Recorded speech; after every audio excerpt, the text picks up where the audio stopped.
तीसरी बात करते हैं कम्युनिटी स्ट्रेंथ की। और कम्युनिटी स्ट्रेंथ की जब बात करते हैं तो क्रिप्टो में कम्युनिटी का जो गेम होता है सबसे इम्पोर्टेंट होता है। किसी की भी टोकन की प्राइस बढ़ानी है तो कम्युनिटी का रोल काफ़ी बड़ा होता है। तो वो हमने मीम कॉइन्स में देखा है कि कम्युनिटी वाले लोग उसको मिलके ड्राइव करते हैं, कई सारे लोग उसके ऊपर वीडियोस बनाते हैं, ट्वीट लिखते हैं, इन्फ्लुएंसर शेयर करते हैं, शेल करते हैं, और लाइक एक हवा बन जाती है, लाइक एक काइंड ऑफ वो सबको पता चल जाता है ये कॉइन अच्छा, ये कॉइन अच्छा, इस ऐसा मैसेज डिलीवर किया जाता है। लोग उसको बाई करते हैं और फिर आगे जाके उसकी प्राइस भी बढ़ती है। शिबा कॉइन के साथ जैसा हुआ, डॉज के साथ हुआ। तो कम्युनिटी का जो मूवमेंट है वो काफ़ी बड़ा रोल प्ले करता है किसी भी कॉइन की प्राइस ड्राइव करने की। और कई बार ऐसे कॉइन की प्राइस भी ड्राइव कर लेते हैं कम्युनिटी वाले जिसकी कोई फंडामेंटल वैल्यू नहीं होती, फंडामेंटल बेस नहीं होता, जो मीम टाइप होते हैं, जो शिट कॉइन होते हैं। तो मीम कॉइन शिट कॉइन का जो गेम है वहाँ पे तो ये थोड़ा अनप्रेडिक्टेबल है। कोई भी कॉइन कोई भी पिक किया जा सकता है, वहाँ पे कम्युनिटी वाले मिलके आ भी सकते हैं, सब लोग उसके बारे में प्रमोट भी कर सकते हैं और आगे जाके बढ़ भी सकता है। तो वो जो केस होता है वो एक रैंडम होता है, वो 1000 में से एक केस आपको मिलेगा। बट जो अच्छे प्रोजेक्ट की बात करते हैं, जिनके बारे में बात हम यहाँ पे कर रहे हैं, फंडामेंटल वाले प्रोजेक्ट की बात कर रहे हैं, फंडामेंटल का टॉपिक है, तो अच्छे प्रोजेक्ट की बात करते हैं उसमें कम्युनिटी स्ट्रेंथ का जो एग्जांपल है वो वहाँ पे ये आता है कि कम्युनिटी साइज़ इतनी मैटर नहीं करती। कम्युनिटी साइज़ हो सकता है छोटी हो, कम्युनिटी साइज़ हो सकता है कि 100 के लोग ही हो, 200 के ही लोग हो ट्विटर पे, बट कम्युनिटी की जो क्वालिटी है वो अगर ज़्यादा अच्छी है, जो एजुकेशन पे जो फोकस कर रही है कम्युनिटी, वहाँ पे कहीं ना कहीं लॉन्ग टर्म उसका वैल्यू ट्रांसलेट होता है उस प्रोजेक्ट की प्राइस परफॉर्मेंस में। एग्जाम्पल के लिए जैसे एक तो कम्युनिटी होगी शिबा की, राइट? तो शिबा की कम्युनिटी कैसी बातें करेगी कि यार शिबा $1 जाएगा, शिबा $1 जाएगा, शिबा $1 जाएगा। उनका बात सेम ही है। अगर उनका शिबेरियम करके कोई प्रोजेक्ट आया तो उसके बारे में भी वहाँ पे काफ़ी कम आपको ऐसे पोस्ट मिलेंगे उनकी कम्युनिटी से जो उसको अच्छे से एक्सप्लेन कर पा रहे हैं, राइट? वही अगर आप उसको कंपेयर करोगे अच्छे फंडामेंटल वाले प्रोजेक्ट जैसे इथेरियम की बात करें, और इथेरियम तो खैर बहुत बड़ा एग्जांपल हो गया, इथेरियम पे तो कई लोग काफ़ी कुछ इथेरियम के बारे में लिखते हैं, बात करते हैं। चैनलिंग की बात करते हैं। अभी आप चैनलिंग पे देखोगे तो चैनलिंग के अंदर आपको कई सारे एजुकेशनल थ्रेड मिलेंगे। चैनलिंग के कई सारे ऐसे अकाउंट है जो चैनलिंग के बारे में जो भी रिसेंट डेवलपमेंट हुए उसके बारे में लोगों को गाइड करते हैं, बताते हैं। उनका ये अकाउंट है, ये अकाउंट जो है काइंड ऑफ सारे अच्छे एजुकेशनल पोस्ट प्रमोट करता है, चैनलिंग के बारे में प्रमोट करता है। तो इस टाइप के कम्युनिटी एम्बेसडर जो होते हैं वो कहीं ना कहीं हेल्प करते हैं प्रोजेक्ट के बारे में एजुकेशन स्प्रेड करने की। और जो एम्बेसडर वाला जो फंडा है वो अच्छे प्रोजेक्ट में आपको देखने को मिलेगा। कई सारे अच्छे प्रोजेक्ट एम्बेसडर जो है वो हायर करते हैं, एडवोकेट हायर करते हैं। उनका काम होता है प्रोजेक्ट के बारे में अच्छी बातें बताना, प्रोजेक्ट के बारे में एजुकेशनल पोस्ट ड्राइव करना। प्राइस सेक्शन की बात कम करते, प्रोजेक्ट के एजुकेशन के ऊपर फोकस करता है। तो ऐसे प्रोजेक्ट जहाँ पे आपको इस टाइप का स्ट्रक्चर मिलता है, जहाँ पे कम्युनिटी के एम्बेसडर बने हुए हैं, प्रोजेक्ट के बारे में बात कर रहे हैं, एजुकेशन लेवल पे बात कर रहे हैं, और एजुकेशनल कंटेंट काफ़ी आपको मिल रहा है, ट्विटर पे मिल रहा है, यूट्यूब पे भी यूट्यूबर्स जो है वो एजुकेशन पे बात कर रहे हैं, जैसे चैनलिंग को समझा रहे हैं या फिर पॉलीगन के जीके को समझा रहे हैं, पॉलीगन के सुपरनेट्स को समझा रहे हैं, पॉलीगन के टैग को समझा रहे हैं, राइट? सो प्रोजेक्ट के टैग के ऊपर ज़्यादा बात होती है, प्रोजेक्ट के फंडामेंटल पे ज़्यादा बात होती है, सारी इन्फॉर्मेशन आपको बता रहे हैं कि ये प्रोजेक्ट के रिसेंटली ये डेवलप हुआ है, इस प्रोजेक्ट का ये अपडेट आने वाला है, इस प्रोजेक्ट में ये पोटेंशियल है, ये हमारा इकोसिस्टम इस टाइप से बन रहा है, इसका आगे जाके इस टाइप से हम रोड मैप प्लान कर रहे हैं। जितनी ज़्यादा इन्फॉर्मेशन आपको किसी प्रोजेक्ट के बारे में कम्युनिटी के थ्रू मिलेगी, उतना अच्छा उसका कम्युनिटी है, उतना अच्छा वो कम्युनिटी हाई क्वालिटी का कम्युनिटी है, और वहाँ पे कहीं ना कहीं एक काफ़ी हेल्प करता है, long term fundamental value sustain करने के लिए काफ़ी हेल्प करता है।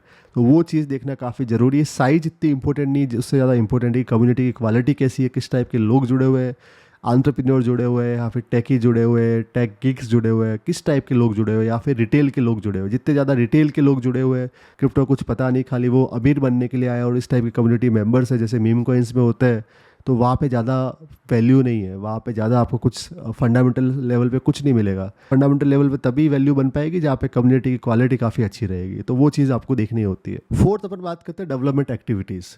सो development activities is very subjective when it comes to उसको कैसे ट्रैक करें, क्योंकि कुछ प्रोजेक्ट जो होते हैं वो अपना कोड ओपन सोर्स करते हैं, कुछ प्रोजेक्ट जो होते हैं वो कुछ कोड ओपन सोर्स करते हैं, कुछ कोड क्लोज सोर्स करते हैं, और कुछ प्रोजेक्ट जो होते हैं वो पूरा कोड क्लोज सोर्स करते हैं, मतलब शेयर नहीं करते पब्लिक के साथ। जो ओपन सोर्स कोड होता है वो आपको गिटअप पे मिल जाता है, गिटअप एक वेबसाइट है। सो L1 ब्लॉकचेन हो गया, L2 ब्लॉकचेन हो गया, डिफाई के मैक्सिमम प्रोजेक्ट हो गए, उनके कोड आपको गिटअप पे मिल जाएगी, उनकी एक्टिविटी गिटअप पे मिल जाएगी। उससे आप ये ट्रैक कर सकते हो कि वहाँ पे कोडिंग किस टाइप से हो रही है, कितना डेवलपमेंट हो रहा है। और डेवलपमेंट डिपेंड करता है डेवलपमेंट साइकिल पे। कई बार कुछ ऐसे प्रोजेक्ट होते हैं उनका डेवलपमेंट साइकिल ख़त्म हो गया होता है, जो उनको बनाना होता है वो बना चुके होते हैं, उसके बाद वो खाली कुछ कुछ फीचर बनाते हैं और कुछ कुछ फीचर पे काम करते हैं, तो वहाँ पे डेवलपमेंट साइकिल आपको स्लो मिलती है। एक बार आपको ऐसा दिखता है कि उन्होंने 1-2 साल तक काफ़ी अच्छा डेवलप किया है, डेवलपमेंट काफ़ी स्मूथ था, डेवलपमेंट डेली वो लोग कोड कर रहे थे, बट एक टाइम के बाद आप ट्रैक करते हो तो आपको लगता है कि 3-4 महीने में एक आधा कोड आ रहा है, या फिर छोटा मोटा अपडेट कर रहे हैं। तो वो उनके डेवलपमेंट साइकिल के ऊपर है। प्रोडक्ट जो उनको बनाना, अगर वो बना लिया होता है और उनको बाद में फीचर ऐड करने होते हैं, तो उस पर डेवलपमेंट साइकिल स्लो हो जाती है, बाद में मेंटेन करना होता है और लाइक इतना ज़्यादा काम नहीं होता।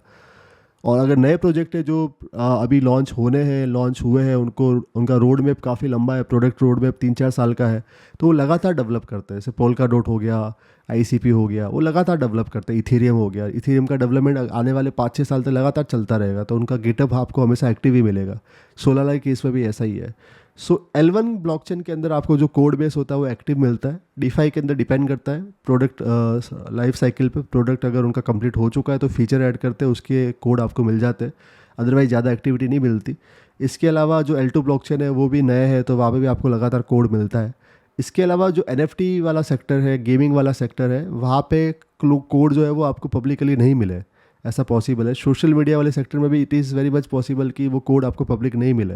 तो डिपेंड करता है कंपनी पे कि उसको कोड पब्लिक करना है नहीं करना है, ओपन सोर्स करना है नहीं करना है, उनके ऊपर डिपेंड करता है, राइट। सो इसलिए यहाँ पे ये भी काफ़ी ज़रूरी है कि खाली कोड नहीं मिलता है आपको, सपोज गिटअप पे किसी की कोड आपको नहीं मिला, उसकी बेस पे आप ये नहीं बोल सकते कि ये प्रोजेक्ट बेकार है। उनका डिसीजन है कि उनको क्लोज सोर्स करना है, ओपन सोर्स करना है। ओपन सोर्स अगर कर रहे हैं अच्छी बात है, काइंड ऑफ एडवांटेज ही होता है, बट अगर वो क्लोज सोर्स कर रहे हो तो उनका उनका लुकआउट है, उनका वो डिसीजन है कि उनको क्लोज सोर्स करना है, उनको शेयर नहीं करना है, राइट।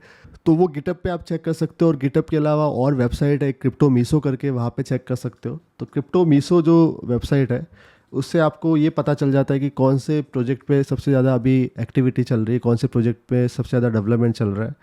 तो पिछले अलग अलग टाइम फ्रेम पे आप देख सकते हो, past 3 month, 6 month, 9 month, 12 month. Past 3 months के हिसाब से देखोगे तो आई पे कोडिंग ज़्यादा हो रही है, सुशी पे हो रही है, मास्क पे हो रही है, मीना पे हो रही है, लिंक पे हो रही है, सोलाना पे हो रही है। तो यहाँ पे पूरा डेटा आपको मिल जाता है। तो ये तो आपको पूरा एक डेटाबेस चाहिए तो यहाँ से मिलेगा। उस सारे प्रोजेक्ट ने कवर करते हैं, जो अच्छे प्रोजेक्ट है वो यहाँ पे ट्रैक करते हैं। 129 क्रिप्टो करेंसी ट्रैक करते हैं। इसके अलावा आप गिटअप पे अगर आपको चेक करना है प्रोजेक्ट का नाम डाल के, तो वो भी काफ़ी सिंपल है। गिटअप पे आपको जाना होता है। सो गिटअप वेबसाइट पे आप जाओ, उस पर सर्च करना है, जो भी प्रोजेक्ट आपको सर्च करना है उसका नाम डाल के सर्च करना है। जैसे एग्जांपल के लिए आप अवालांचे सर्च कर रहे हो, तो अवालांचे आप यहाँ पे लिखोगे तो अवालांचे के सर्च आ जाएंगे। तो अवालांचे का अवा लैब्स करके डेवलपर लैब है जो उसको बना रहा है, इस पे आप जाओ। तो इस पे जाके आप यहाँ पे इनसाइट पे जाओ। तो इनसाइट में आप जाओगे तो यहाँ पे इनसाइट्स मिल जाएगी। तो इनसाइट्स में जाके आप कमिट्स पे जा सकते हो। तो कमिट्स में ये पता चल जाता है कि कोड कितनी फ्रिक्वेंटली लिखे गए हैं। तो यहाँ पे आपको कमिट्स सारे पता चल रहे हैं कि किस टाइप से कोडिंग हो रही है, लाइक कौन से दिन पे कितने कमिट्स हुए, कितने कोड पुश किए गए। तो ये एक्टिव है, ये इस टाइप का सीनरी आपको मिलता है, तो एक्टिव कोडिंग हो रही है यहाँ पे। इसके अलावा एक चीज़ और इम्पोर्टेंट है कि कौन से ब्लॉकचेन नेटवर्क पे लोग ज़्यादा डेवलप कर रहे हैं, वो डेटा भी जानना काफ़ी ज़रूरी है, ताकि हमें पता चले कि किसका इकोसिस्टम ज़्यादा एक्टिव है, कौन से इकोसिस्टम पे ज़्यादा लोग डेवलप कर रहे हैं, कौन से इकोसिस्टम पे ज़्यादा डेवलपर बैठ कर रहे हैं, और जहाँ पे कोडिंग ज़्यादा हो रही है, जहाँ पे प्रोजेक्ट ज़्यादा बन रहे हैं।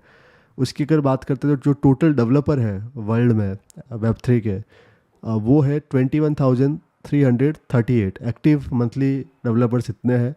और फुल टाइम डेवलपर जो है 6,793 है आज के टाइम पे। और इस पे जो सबसे ज़्यादा डेवलपर जिस प्लेटफॉर्म पे डेवलप करते हैं वो है इथेरियम, जहाँ पे आप देखोगे कि जो टोटल डेवलपर है वो 5,946 है। फिर पोल्का डॉट आ जाता है, फिर कॉस्मोस आ जाता है, फिर सोलाना आ जाता है। तो 1,000 से ऊपर Solana, Cosmos, polka dot, Ethereum के पास है।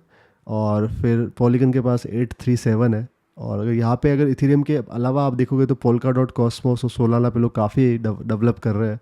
और नियर, स्टार्कनेट, तेजो, सब आपको सबका डेटा मिल जाएगा, कौन से ब्लॉकचेन प्लेटफॉर्म पे कितने डेवलपर एक्टिव है, किस टाइप से वो कोडिंग कर रहे हैं, किस टाइप से डेवलपमेंट चल रहा है। उसके बेस पे भी आपको आइडिया लग जाता है कि जिस प्रोजेक्ट को आप सर्च कर रहे हो, जिस प्रोजेक्ट को आप ट्रैक कर रहे हो, उसके अराउंड और कितनी डेवलपमेंट एक्टिविटी हो रही है, उसके अराउंड डेवलपर्स कितने बुलिश है, कितना वो कोड कर रहे हैं, कितने डेवलपर उसको चूज़ कर रहे हैं। सो वहाँ पे डेवलपर इकोसिस्टम के बारे में भी आपको आइडिया लग जाता है। तो ये डेटा भी काफ़ी इंपॉर्टेंट है, वो भी आप ट्रैक कर सकते हो। तो ये तो हो गया डेवलपमेंट एक्टिविटीज़, जहाँ पे गिटअप के बारे में बात कर ली, क्रिप्टो मीसो के बारे में बात कर ली हमने, इकोसिस्टम वाइज बात कर ली, कौन से इकोसिस्टम पे कितने डेवलपर कोड कर रहे हैं वो हमने बात कर ली।